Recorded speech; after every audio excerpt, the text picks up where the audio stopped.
Ano yun, sir, sa mga sangawit sa leg kaka... Motor. Oo, Tapos hindi na ako makaliko ng masyado ng gano'n. No? ayun nga, ngawit yun sa thread. Kailangan pa ulit. Huwag na yun. Ayan, ginawa. Full rest. May short ka? Meron naman. O yun, sige. Dito na. Dito Ay, na. dito na. Wala natin naman tayo. I-reset namin sir. Sa mga kapwa ni sir na mga nagra-rides, riders, yung mga motorcycle lang natin, taxi.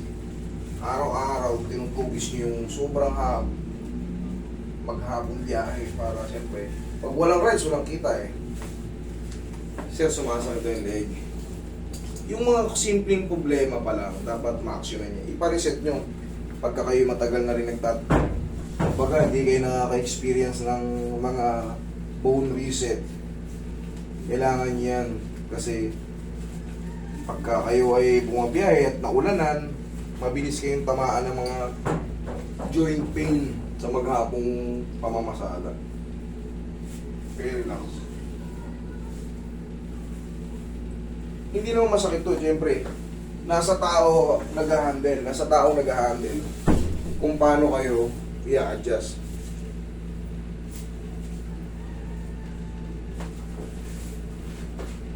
Ayaw kayo, sir.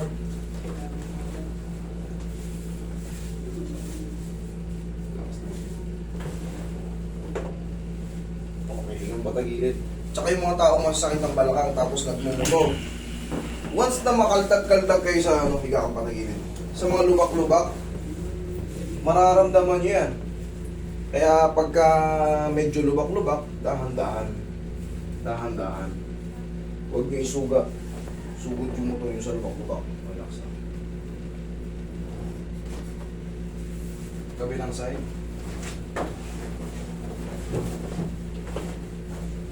Pusi ko konti rin, sir. Yan. Konti ba? Yan. Yan.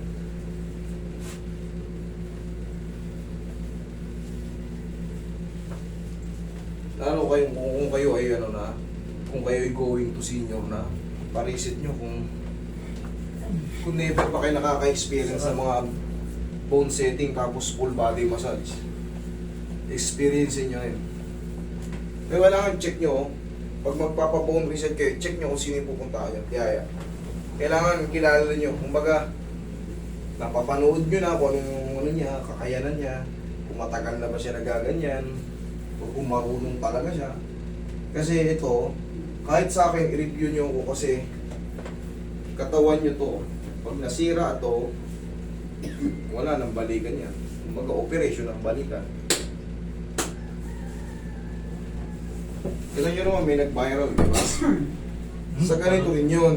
Panood ko yun. Sa kagaya ko rin ganito yun. Kaya nga, pakaingatan nyo yung pupuntahan nyo kasi hindi to biro. Kailangan marunong talaga. Dapat, sir. Sakto yung ginawa. Yan. Relax lang.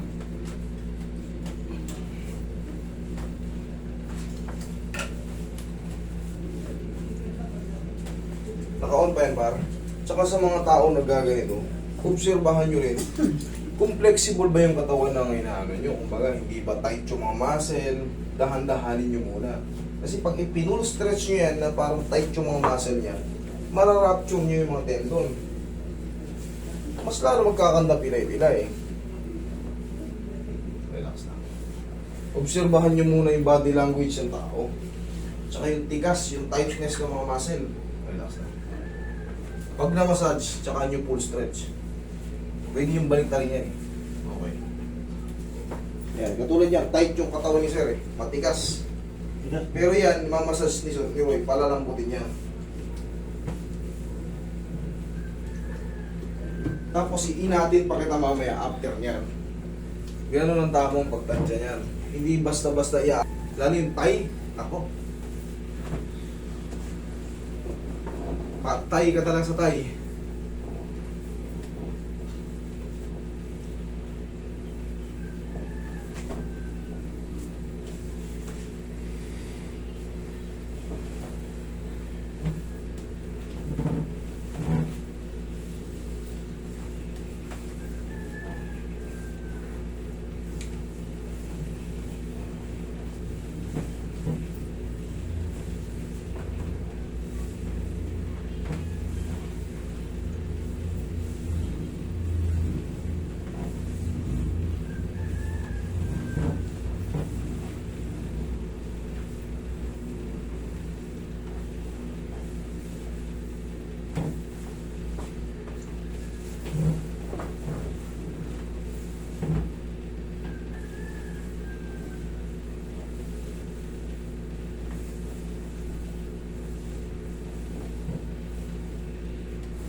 Lambutan mo lang ang tao mo, sir.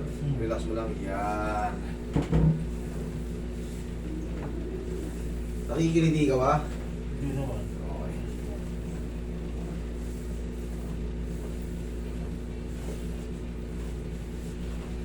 Sobrang tight ng mga muscle mo, sir. Tigas. Pero yan, bunga lang ng ding ano yan. Siyempre, maghapong rides, trabaho. Kaya matitigas yung mga muscle mo. Pero sa tulong ng massage, yan, relaxation and blood circulation ng ano ng massage.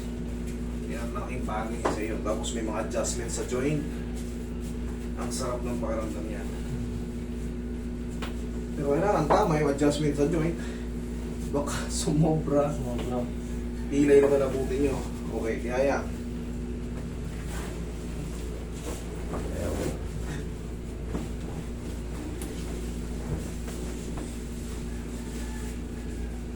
Relax lang. Yo.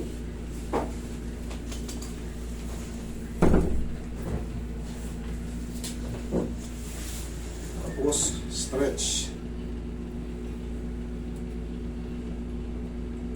Hindi naman masakit. Okay.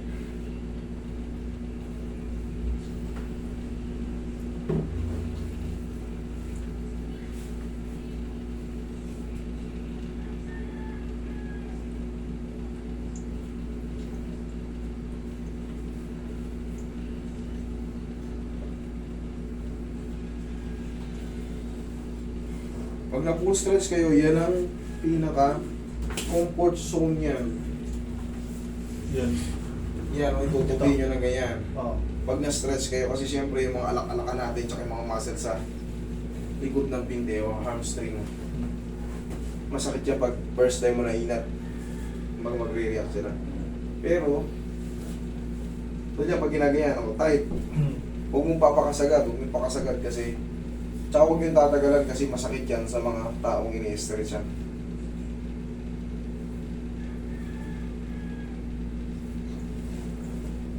Alalay lang.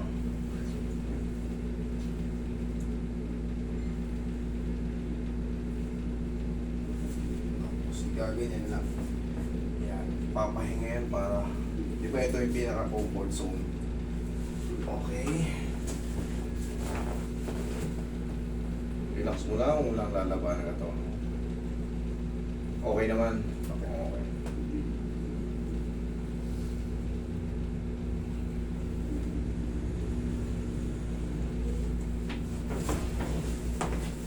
Tapos traction.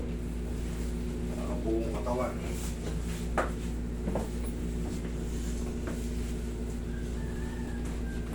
Tingin pa yung doon. Taas.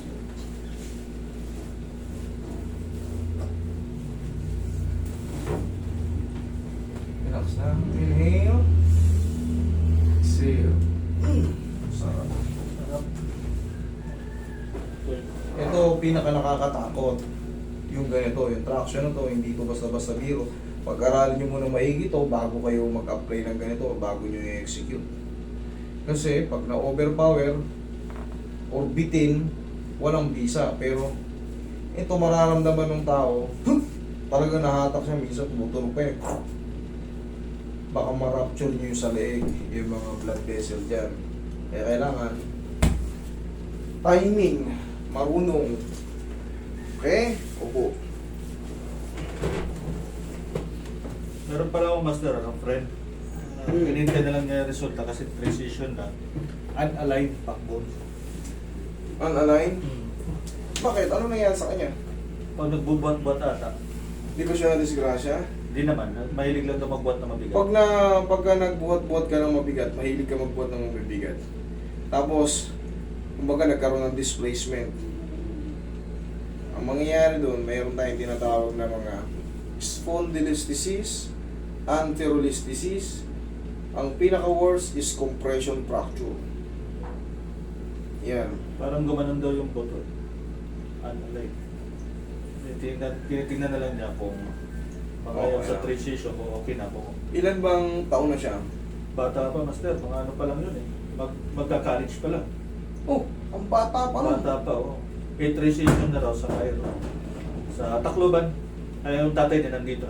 I-send niyo sa akin yung ano niya, files. Tignan Yung ko. files. Sige. Bago natin palusutin, bago natin pabiyahin. Sige po. Para hindi magastusan ng Hinihintay lang nila kung okay na sa transition niya, hinihintay niya kasi transition na tayo. Ayun nga, bago natin pabiyahin, katulad yung Tacloban. Tignan ko muna kung kakayanin. Pag kakayanin, saka natin pabiyahin. Tumutunog pala tinga, no? Oo.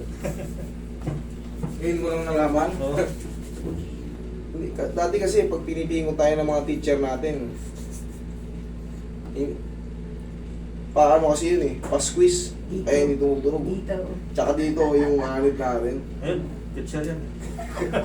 Then that's normal. Noong mga panahon 90s, 2000. Hindi naman ako narinig. Pero ngayon, hindi na.